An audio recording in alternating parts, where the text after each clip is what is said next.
invité d'un dimanche à la campagne ce 28 janvier, Patrick Fiori est revenu sur l'histoire de sa famille.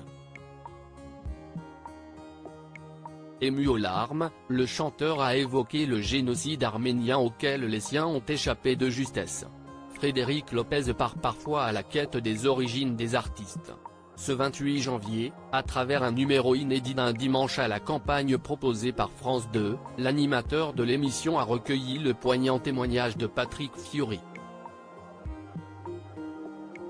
La chanteur français, habituellement rieur, a laissé paraître ses émotions le temps d'évoquer son histoire familiale. Né d'une mère corse et d'un père arménien, l'artiste de 54 ans a évoqué les quelques histoires narrées tardivement par son père et s'étend au sujet du génocide arménien.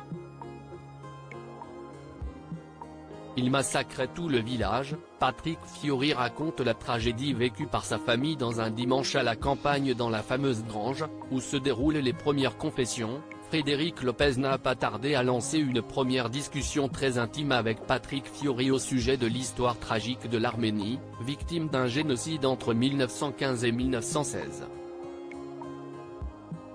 Si est-il arrivé très tard et si est-il le genre d'information que je suis allé chercher tout seul, évoque le chanteur, en indiquant que ce n'était pas quelque chose d'abordé chez lui au départ. Les langues se sont déliées chez mes tantes qui m'ont un peu expliqué l'histoire de ma famille. La famille Choukayan, mon vrai nom, vivait là-bas, dans un village et les Turcs étaient en train de massacrer tout le village, continue-t-il de raconter, petit à petit gagné par l'émotion. LLS était en train de prier, un miracle a sauvé la famille de Patrick Fiori du génocide arménien mais alors qu'aucune bâtisse n'avait été épargnée, un miracle a eu lieu. Ils étaient en train de prier en se disant qu'il allait se faire tuer. C'était dans la dernière maison du village. Les Turcs ont oublié cette maison, peut-être en train de prier plus fort que les autres, et sont partis, continue-t-il de narrer, captivant et suscitant l'attention des autres invités de ce 28 janvier. Nous sommes des enfants rescapés du génocide. La maison oubliée, je ne pourrais plus emmener quelques membres de ma famille dans cette maison-là. Mes arrière-grands-parents sont enterrés là-bas, prononce-t-il, avant que l'émotion ne le saisisse.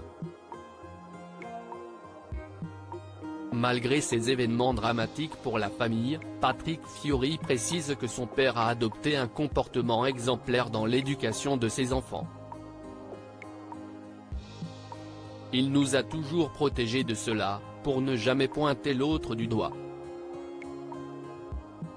Il n'a jamais voulu instrumentaliser les enfants, a-t-il conclu.